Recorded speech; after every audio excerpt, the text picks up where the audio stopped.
La technologie agricole, made in Israël. Nous mangeons tous des fruits en provenance d'Israël. Découvrons ensemble cette technologie agricole qui a permis de rendre fertile le désert et qui s'exporte aujourd'hui dans le monde entier, jusque dans les cultures céréalières du Maine-et-Loire. Pitié TV est aujourd'hui dans le Maine-et-Loire, sur l'exploitation de Daniel Grosbois, où nous allons découvrir l'installation d'un système de goutte à goutte enterré. Explication de Loïc Deviol, responsable développement de Netafim France. Donc au bout de quelle durée peut-on récupérer le système de goutte à goutte enterré?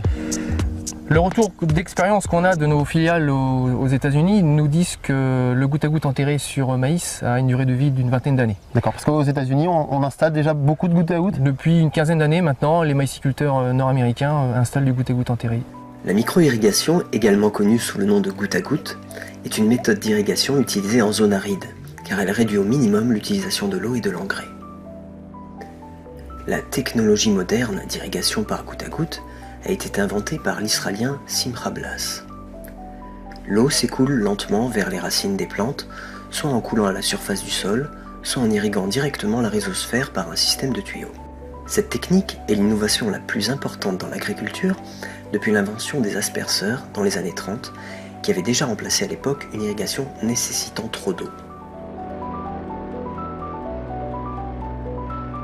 Cette technique d'irrigation s'est exportée partout dans le monde, aux États-Unis, au Japon, en Inde, en Jordanie, en Australie et même en Afrique. Grâce à la recherche fondamentale, ma famille ainsi que des millions d'autres Africains ont été sauvés de la famine.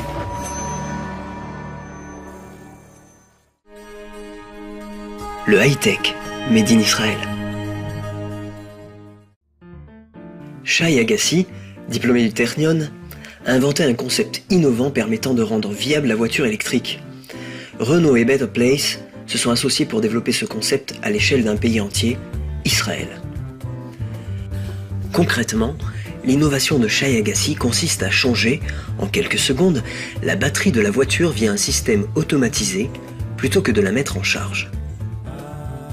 Better Place développe dans tout le pays un réseau de stations d'échange de batteries. Ainsi, l'automobiliste ne perd pas plus de temps à changer sa batterie qu'à faire le plein d'une voiture à essence. Faisons ensemble un petit tour d'horizon des dernières innovations en matière de robotique, d'aéronautique, de physique quantique et de contrôle à distance par ondes cérébrales.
L'innovation en matière médicale. L'innovation en matière de high-tech en Israël a permis de développer des technologies à usage médical. PillCam en est une belle illustration. C'est un examen souvent redouté par les patients. La coloscopie pourrait être remplacée dans certains cas par une gélule à l'intérieur de laquelle se trouve une micro-caméra. Cette vidéocapsule a été conçue par une firme israélienne. Elle devrait arriver prochainement en France. Perrine Bonnet, Nabila Tabouri et Philippe Jasselin. C'est une grosse gélule d'environ 3 cm. On l'avale tout simplement avec de l'eau et c'est parti pour un voyage à travers le côlon. Munie de 2 micro-caméras et d'un faisceau lumineux, la capsule éclaire et filme sa longue descente dans le gros intestin. 8 heures, le temps de la digestion, avant d'être expulsée avec les selles. Les images envoyées sur un boîtier permettent de repérer d'éventuels polypes. Ces masses plus claires qui peuvent dégénérer en cancer, avec un niveau de précision assez élevé. Actuellement, on a une sensibilité pour les lésions de plus de 1 cm qui approche les 90%.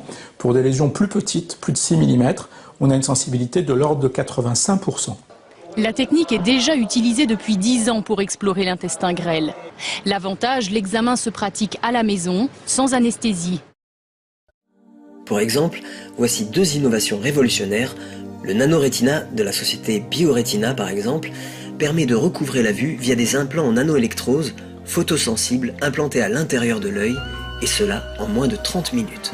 Autre exemple, le MD-Wave de la société Aerotel permet de résorber considérablement les acouphènes grâce à la technologie d'ondes millimétriques pulsées à basse fréquence. Le MD-Wave est un outil extrêmement innovant et offrira bientôt la possibilité d'accélérer la reconstruction osseuse ou cartilagineuse. Ce sont 2 innovations issues des 354 entreprises israéliennes spécialisées dans les sciences de la vie. Ces entreprises investissent massivement dans la recherche et le développement au cœur des hôpitaux et universités. Les chercheurs du centre hospitalo-universitaire Hadassah de Jérusalem ont acquis une réputation d'experts internationaux dans la recherche et le traitement d'un très large éventail de problèmes médicaux. La cardiopathie, le cancer, la sclérose en plaques, la maladie de Parkinson, les cellules souches, les troubles génétiques et un grand nombre des plus graves maladies qui touchent l'espèce humaine. L'hôpital Hadassah travaille en étroite collaboration avec les plus grandes équipes de recherche mondiale, dont l'équipe de l'hôpital Gustave Roussy à Villejuif.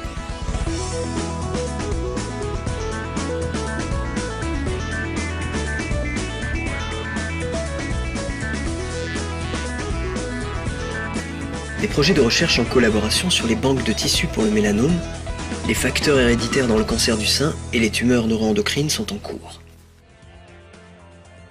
Israël, avec 4 prix Nobel en chimie et 2 en économie pour un minuscule pays de 7,7 millions d'habitants, remporte la palme de la productivité intellectuelle per capita. Israël vient de remporter son 4e prix Nobel en chimie pour les travaux du professeur Daniel Schneermann sur les quasi-cristaux.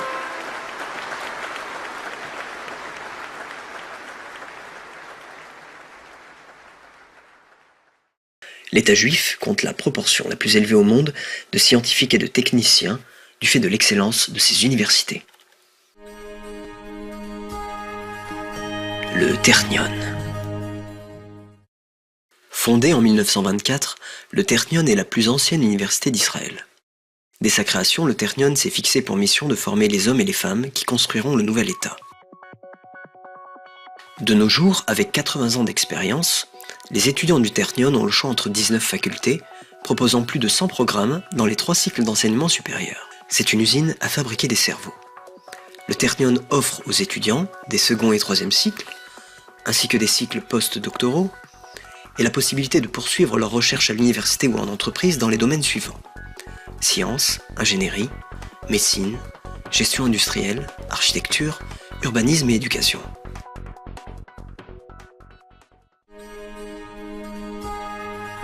Université de Tel Aviv. Fondée le 6 juin 1956 dans la banlieue nord de Tel Aviv, l'université comprend 9 facultés, 106 départements et 90 instituts de recherche. My name is Yechiel Elkebetz, and I'm a graduate of Tel Aviv University.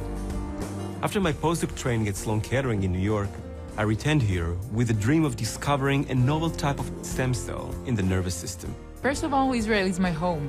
My family and friends are here.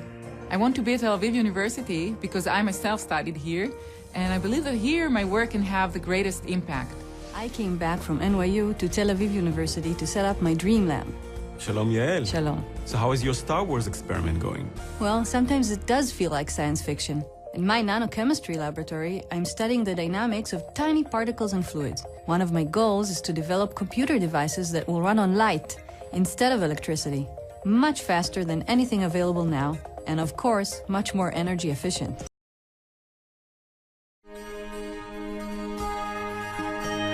Institut Weizmann. Créé en 1934 par Chaim Weizmann, l'Institut Weizmann est une université de recherche mondialement renommée située à Rehovot, en Israël. Il propose des programmes en mathématiques, informatique, physique, chimie, biologie, ainsi que de nombreux programmes interdisciplinaires.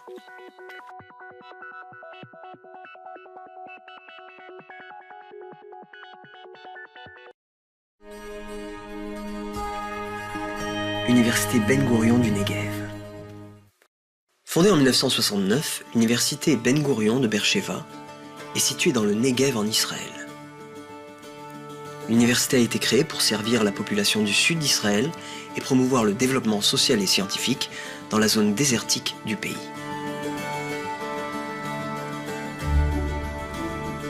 Université hébraïque de Jérusalem. La première pierre de l'université hébraïque de Jérusalem fut posée en 1918. Cette université est composée de plusieurs facultés de lettres, des sciences sociales, de droit et de criminologie, des sciences de médecine et de l'agriculture. Université Bar-Ilan.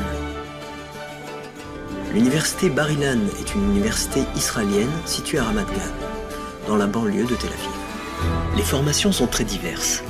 Matières scientifiques, économie, sciences humaines, mathématiques, informatique, littérature, judaïsme et langue. Pour résumer la vitalité israélienne, donnons la parole à Dan Ben David, professeur de sciences économiques et politiques à l'université de Tel Aviv, qui nous disait: Nous n'avons ni la main-d'œuvre ni les ressources de grands pays et nous ne les aurons jamais. La seule chose qui nous maintienne en vie est notre intelligence. Nous ne pouvons pas nous offrir le luxe d'être médiocres.